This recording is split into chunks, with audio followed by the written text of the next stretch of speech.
And you're off. So it's the 23rd of November 2011, and this project is the Limestone Journeys project. Interviewers are Alice Fogg and Clary Pike.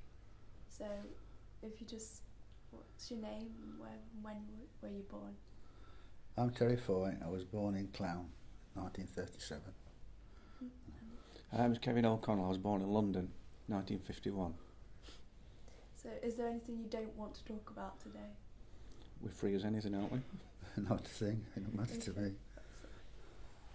Okay, so how did you both get into the mining industry? I was born a miner's son. All my relations were miners.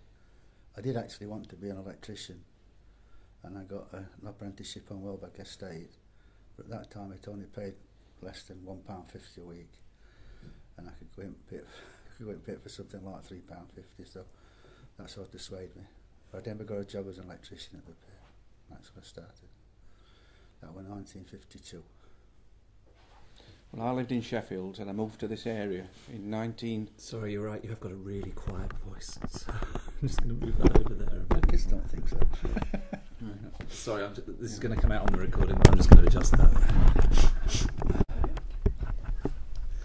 Bear with me, sorry about this. Might as well get it right at the beginning. Start again. It'll be on. Okay. I reckon you're good to go now. You might want to start from the beginning, I don't know. Okay. Start again.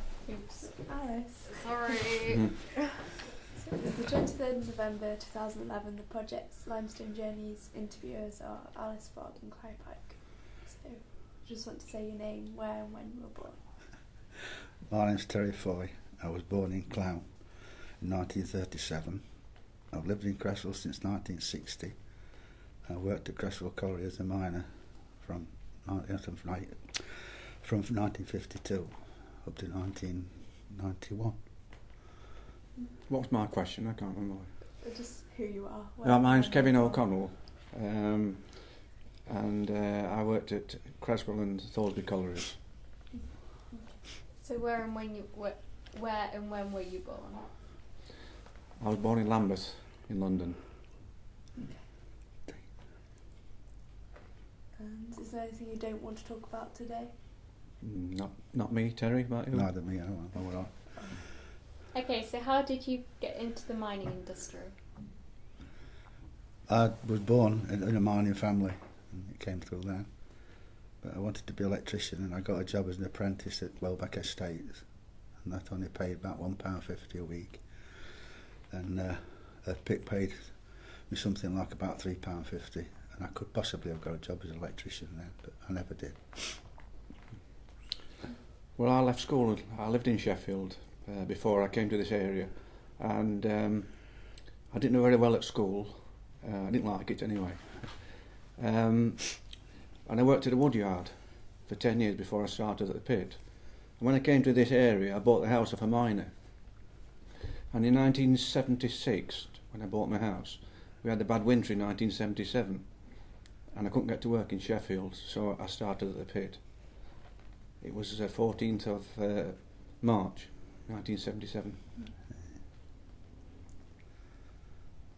So what did you want to do when you were at school? I never knew.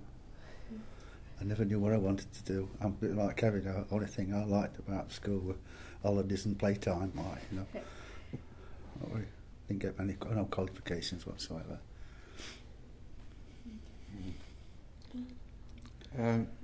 What was the question? What did you want to do when you were at school? I didn't have any plans at all, just to leave. So how long were you both in the mining industry for? 39 years. Started on the 8th of September, my birthday, in 1952, and then finished when the pit closed in 1991. 1991, September. So. I forgot what you... How long were you in the mining industry for? I started in 1977 and I finished. I took early retirement in 2003, so I did 26 and a half years altogether. And where did you work? I worked at Cresswell Colliery all the time, never worked anywhere else, only at Cresswell Colliery. Well, I worked at Cresswell Colliery until it closed, and I wanted to stop in the industry, so I went to work at Thoresby Colliery. So, did you cover different jobs? Yeah, In yeah, your life? through. When I first started, I used to be on what they call supplies, taking materials to the coalface, and that was my main job. And then when I got a bit older, I got a job, what we used to call heavy gang. We used to move heavy parts of machinery about the place. I did that for about 3 or 4 years. And I started on coalface, and I worked on coalface up to retiring. Well, I started in 1977 as a stranger in this village. I didn't know anybody at Cresswell. I didn't know how to do the job. I didn't know anybody's name. So I started from nothing. And everybody made me welcome when I first started. But after a few months, I wanted a regular job. And they used to say, these men worked here for years and years. And so I went to work on the 6 o'clock shift, 6 until 1 o'clock in the morning, doing repairing conveyors. And in 1984, I went on a course to be a deputy, and I was a deputy until I finished from 1984 to 2003. And I was a deputy at Thoresby Colliery as well as Cresswell. So, what did your normal daily work look like?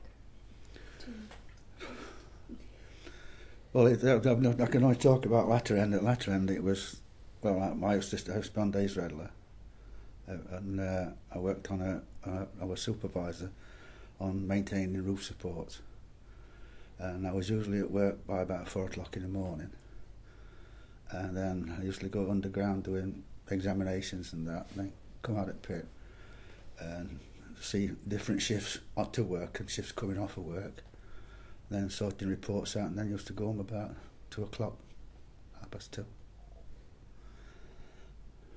Were you always on the same shift for most? Yeah, all the time, yeah, regular days, yeah. Good shit. Well, my shift pattern was 6 o'clock until 1 o'clock for quite a few years, and I worked on a coal face and in headings. Most miners worked in headings anyway, and I went deputy, and there's a list of things we used to do: shot firing, supervision, first aid. There's a list of things that you were responsible for, and I enjoyed it. All the time I did it, I enjoyed it.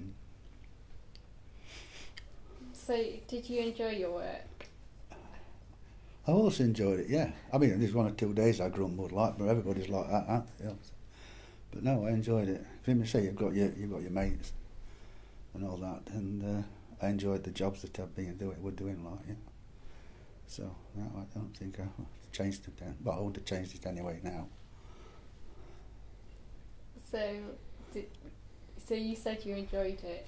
Why did you enjoy it? It were a man's club. It was all men. You could say whatever you wanted. You didn't. There was no secrets. You worked close to one another. And the atmosphere. Anybody who worked down the pit and got a job somewhere else, it wasn't long before they'd come back, because it were a smashing place, like a big family together. You depended on each other. And I enjoyed it all the years I worked there. I think what it was, I used to work, there's some crazy hours, but mostly 7 days a week, and I used to work with one particular bloke, and I used to think I saw more of him than I did of my wife. By the time I got home, I'd gone to sleep. Like, yeah. Is there any particularly good or bad experiences you want to share? No, not really. I think I was quite lucky. You know, I mean, people's asked me that before, but I mean, I had minor ailments and things like that. I mean, I finished it with arthritis in my knees, but I mean, they were my feet for God knows how many years, weren't they? But I've had them replaced, so I'm as good as new again.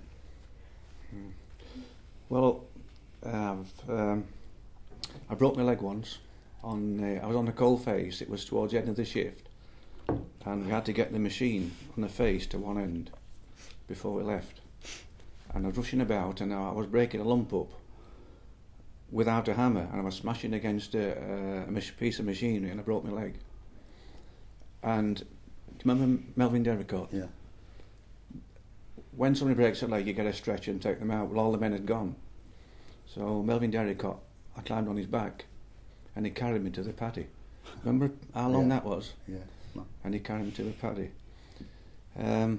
Years later, that was in 1982. Years later, in 1984, I was buried on a coal face. It was 11 o'clock at night, and there was a lump on me, and it was 2.5 ton. I couldn't get out of it.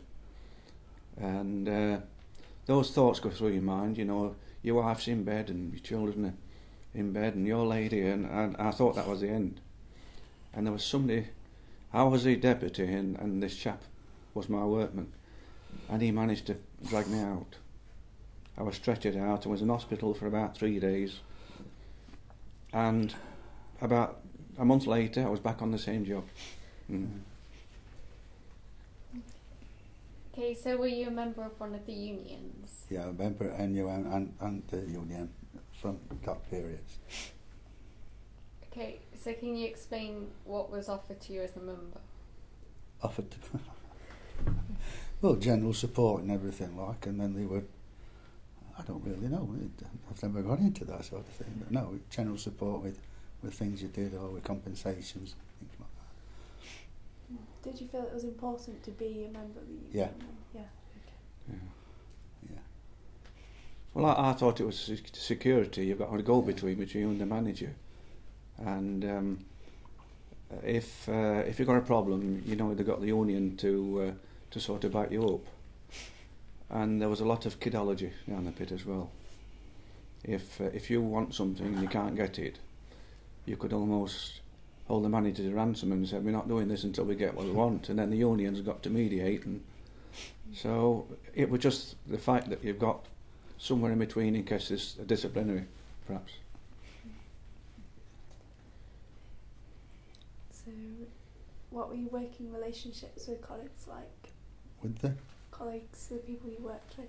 oh, it's you have friends and you have not so good friends, like, but I mean, yeah, always worked with a good team, always worked, but you sort of, you bond together anyway, like, you know. We get to a stage where whatever job you're doing, you don't tell anybody to do anything because you just do it. It's like, well, it's just general camaraderie, isn't it? Mm. Everybody was your mate. You worked together. You knew them. If you had a bad day at home, you knew it when it came. If you had a couple of drinks, you knew it.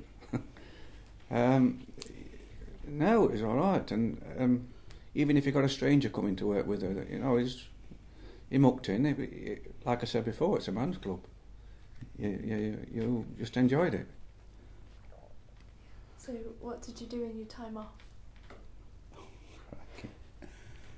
I used to like walking. I always liked being outside. I used to walk a lot, cycle quite a bit, and that was more or less it. And then I got married, and then we were building a house and raising a family. Then when I retired, I started walking again. Well, I love gardening, and I think you'll find every miner's got an outdoor hobby: pigeons, golf now. I mean, I can afford golf, but I mean, it was gardening and walking. But there wasn't much time for that because I was always working. I spent more time at work than I did at home. Was there like a miners' social club? Yeah, Cresswell's got a wealth of social clubs. There was the Miners' Welfare and 3 more social clubs besides, so there were always plenty of places to go. And I mean, they run fishing clubs, cricket, football, bowls, tennis. I mean, yeah. That was part of Bowls of Colliery Company, though, weren't they?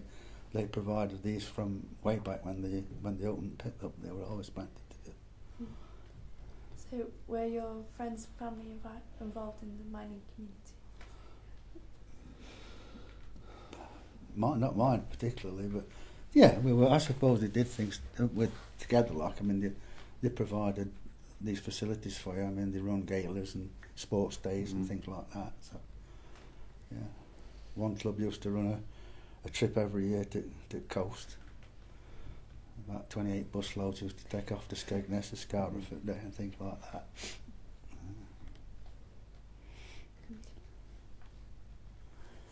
Okay, so can you remember the dates of the miners' strikes? Yes, I can. Barely, I can remember 70s and 1984. That's the only ones I can remember. Actually, I mean, they can't put a place a date on them. But the memory's absolutely shocking. I can tell you exactly. I went to Worksop College in January 1984 as a deputy's course, and towards mid-April we had to take all the exams. On the 14th of March 1984 was the day of the miners' strike. Prior to that, we went on a mining trip to a colliery in Yorkshire. Went to Silverwood Colliery, and it was a week before the miners' strike. And we went on a coal-face visit, and we see the miners, and they said, Arthur Skyle's getting us all out on Monday. And these lads said, we're not coming out, we're coming to work. Anyway, the following Monday they were throwing bricks at them, and they did come out, and that was on the 14th of March. We did have some other visits after that to Harworth, and there were so many police that we had to have a pass to get into Harworth Colliery. I still got it. Yeah. To say that this is Kevin O'Connell, he's on a visit to Colliery, please let him through, sort of thing. And the more police at Canteen than there was police cars and that. Yeah. And when I finished the course, it was in June that year, the miners' strike was still on, and I saw what the other lads have had to put up with, you know, all the abuse and things. The worst picket, there were about 4,000 one day, and I was on the day shift, and you felt intimidated. But the miners' strike finished a year later. It finished in March 1985. And there's still that, us and them. Yeah, they were. So it was a Nottinghamshire Pit, classes of Nottinghamshire Pit, which is in Derbyshire, and they voted to work by a short majority. And I used to be like foreman over 12 bolts, and there were 6 on strike and 6 weren't on strike. And that were okay, like, you know. I mean, we didn't tell what was going to happen when they come back to work. And we got one guy with any trouble here at middle of queue. And he walked in office that day and he says to me, "Are you alright?" I says, "Alright, so I want to start work." He says, "Start work." He says, "Oh, by the way, shake me hand." He says, "Strike's gone." And he never mentioned it after that. But the 3 out of team, they were, you know, a bit mean about things, like, you know. So, but no really trouble, not the trouble. Well, during that strike, deputies kept the pit open. Sometimes you came to work and there was nothing to do, but you still had to stop there in case there was a problem somewhere. But other than that, there were odd men trickling back to work. But there was very little production until nearly the strike finished, and most of the men had come back. Yeah. Used to get some quite funny things happening though, because I mean, pickets would be there, watch afternoon shift going in, and all of a sudden, them and policemen were playing football together for a bit, like, you know. Then they waited for something else to happen, like. But they got dead bored, the police did. I mean, they were running underground visits for them at one bit. They used to come down here to bide the time, but no.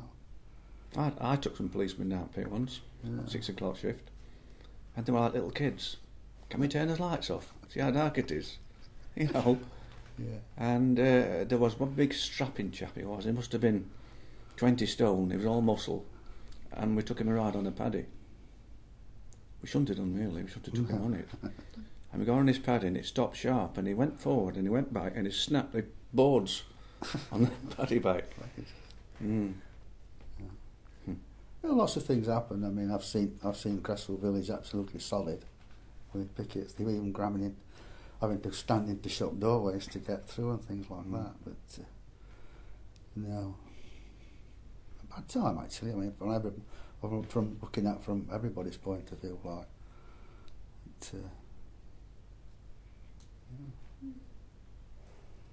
So, were there any national or local events that you experienced? Other than the strike. Yeah, other than the strike. I'll tell you one. In 1982, we used to have the Coal News. It was a magazine for the miners, and there was a competition in it. And it was a new Ford Escort, a 5-door Escort, and there was a competition. And there were different things on this Escort, that power steering and halogen lights and things like that. And you had to put these things in importance and complete a slogan. So I was down on a coal face, the machine had broke down, and I got this piece of paper and read it. And I thought of this slogan, and my slogan was, "It's a 5-door car with 5-star quality." And I won. I didn't actually win the car, but I won a weekend in Blackpool Miners Festival. We had it at the Imperial Hotel at Blackpool, and the Coal Queens were there, the quiz team, there was the footballers, and nearly all the hotel was for the miners competition. And I don't think there were many more after that. We finished up in the theatre on the day they were choosing who won the car, and an overman won it, and I won a camera. I'd never been to Blackpool before, and I've never seen that experience since, apart from they used to have it at Mansfield, didn't they? They used to do a countrywide safety quiz and things like that. And finals were all the same at Blackpool, weren't they? But you know, Berry they had rabbit competitions, didn't they? And pigeons and... Bolsover Corrie Cup used to organise everything like that. And they've got a place at Edwinstowe. And they used to take all children from 6 bits that they owned, and they used to have sports days and gala days and things like that. Didn't do so bad at Cresswell for things like that, though. I mean, they've still got we had a football facilities, football and cricket team. But, Okay, at Cresswell, we will be doing a project on the Bolsover dragonfly soon. Do you remember it being discovered? Yeah. I used to have a cast of it, actually. But I can't tell anything about it other than for dragonfly, I don't think I should like to have bumped into it because it's about this big. And there's outside, just as going outside Bolsover to Chesterfield, there's a gateway, just a gate, and that's actually put up dragonflies actually on that as part of Bolsover's history. We used to find leaf shapes and things like that down Cresswell, but we never found a dragonfly. Do you know, at Thoresby we found a cockle shell seam, and I've never, I haven't got any now, I wish I'd kept them. There was a seam and there was talk about these cockle shells, and there were shells, the mussels or something like that they were, and the flesh part had fossilised, but the shell was still a shell. And I brought some back. Children at junior school used to have pen friends in Grimsby. They used to do alternate visits, and once they brought them down Cresswell Pit, and working at Clown Seam, which were a very shallow seam, and in the roof there was these cockle shells. We chopped a few of these here shells out and gave it to 1 or 2 children. And about a fortnight after, we had an order for something like 45 because all children wanted one. So we finished up chopping a hell of a lot of them out. So how did you feel when you left the mining industry? Absolutely lousy. I hadn't got a job to go to. I was 54. I couldn't see anybody employing me. I'd never had so much money in my life. I didn't spend a penny. And that's how it was. I left in September. We promised ourselves we'd have a decent Christmas. And we had the Christmas, and I was getting worse. I just didn't know where my life was going. I got to about April of that year, and something clicked. I've never looked back since. There is a life out there, even if you don't have to go to a pit to find it. So then, I don't know, I never felt like that in my life, you know, because I mean, do you think, when I started with it, I think, well, I've got a job for life. But one old bloke said once, he says to me, they'll be selling coal in blue sugar bags. We used to buy sugar in blue bags like, and he said, they're selling it. I said, don't talk stupid. Walking around Skegness near a caravan site, and I nearly collapsed because they were cold. They were in blue sugar bags. And you greased me up that did good and proper. But no, I ain't seen. So I say, you enjoyed your job, you're all your mates, and then all of a sudden, there's nothing. No. When I left the pit, I was offered redundancy, and I had 2 hours to make my mind up.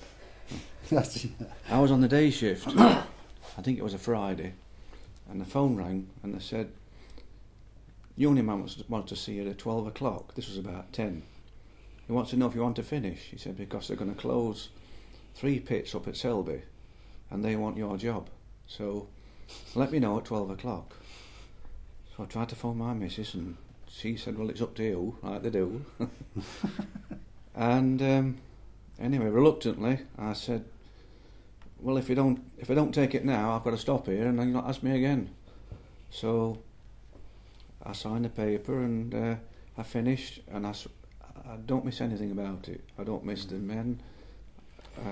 I got memories of the men, I got memories of the men.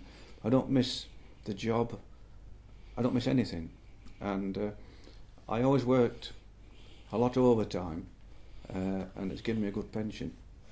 So, no regrets at all, no. Only thing that I found about an insult was pit had shut, and was still working, getting materials out that they wanted for another pit.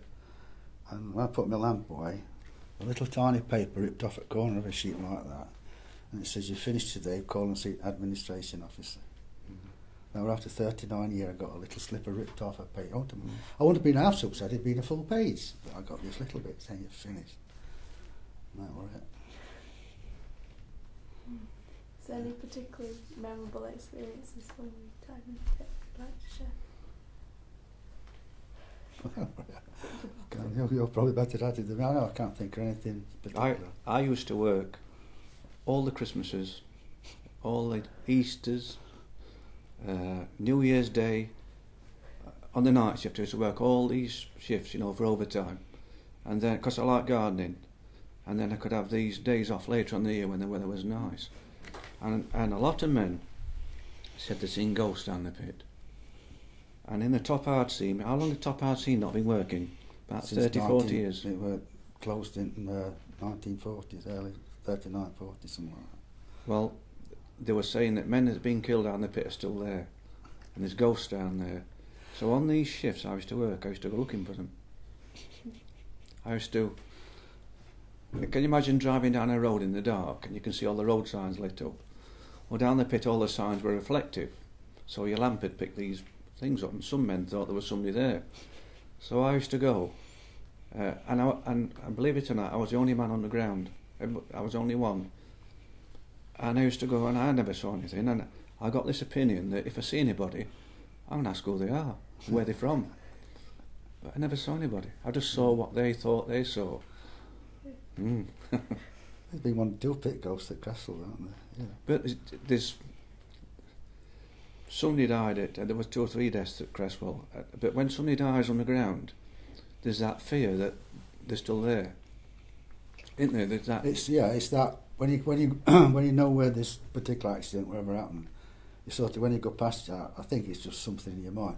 You've got this cold feeling, haven't you?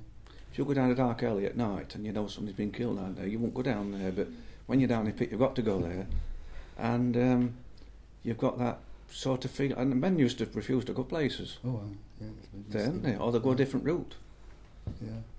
The worst place I went to, Cresswell had a bad disaster in 1950. There's what they call an old stable block.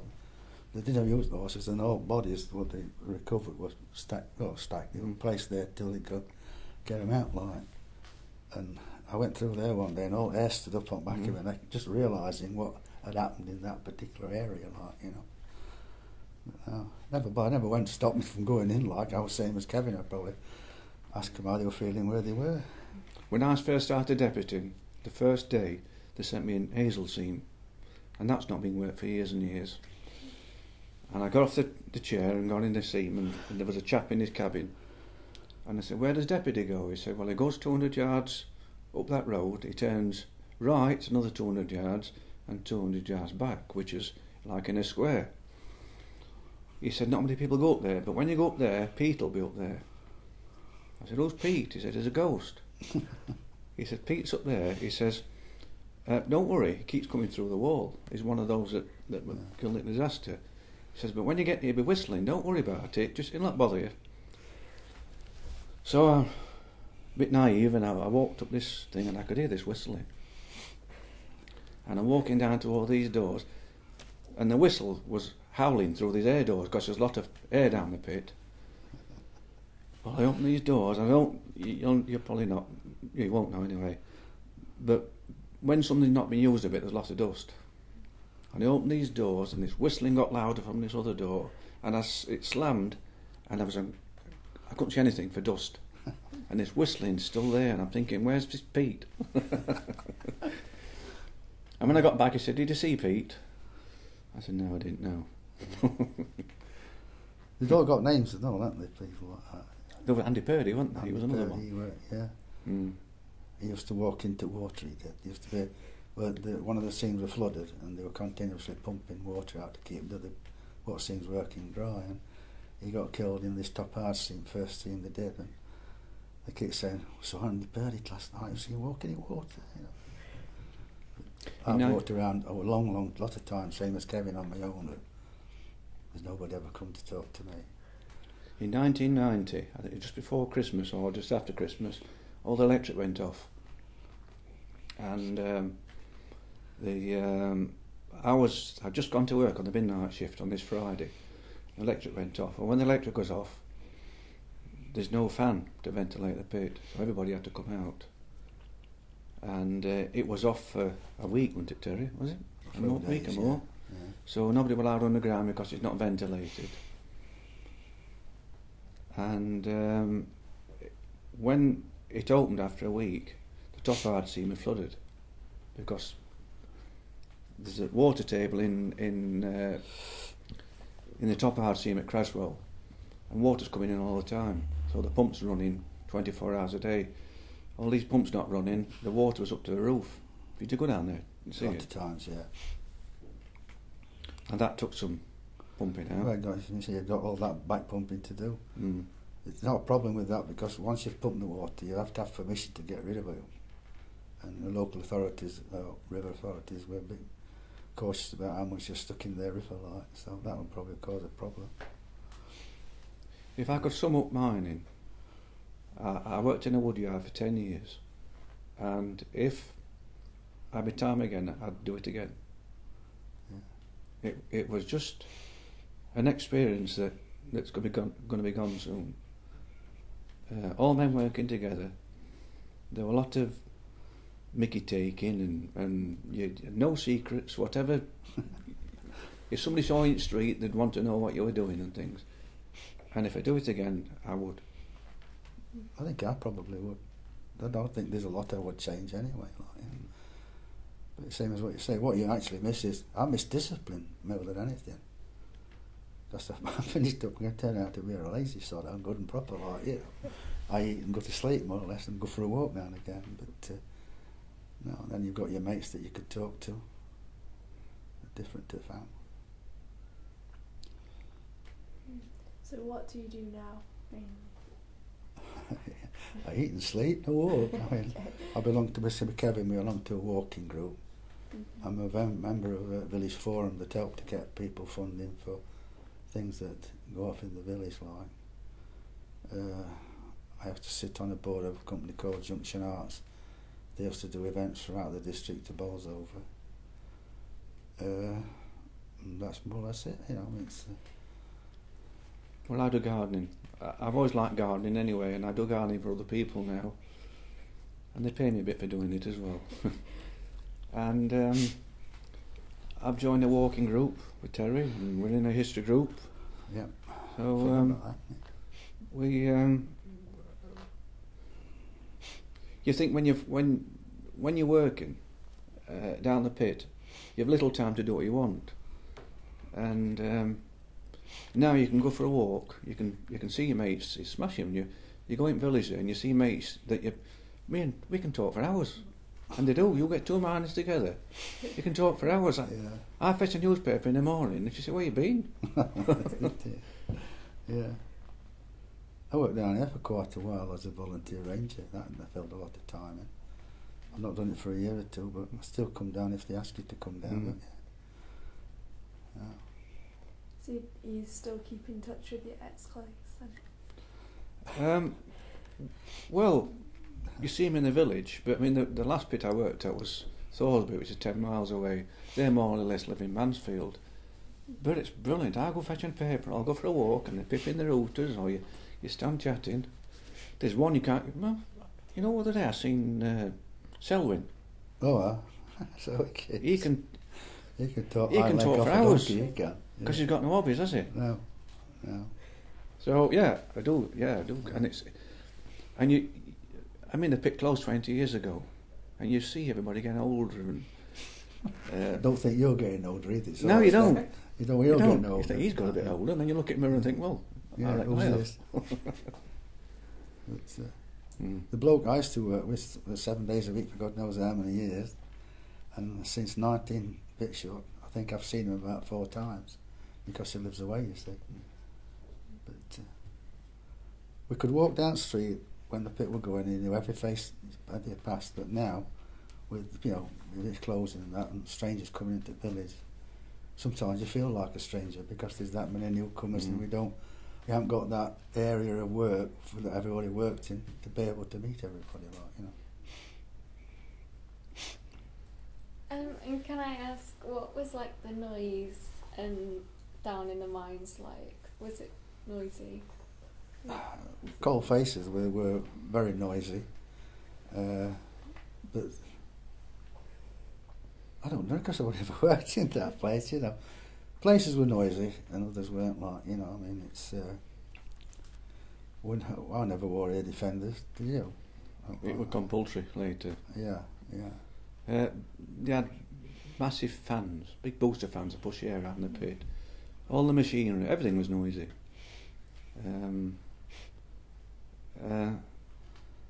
Yeah, it was just noisy, and you had to wear these ear defenders because your ears were ringing. If you didn't, you know, when you came out.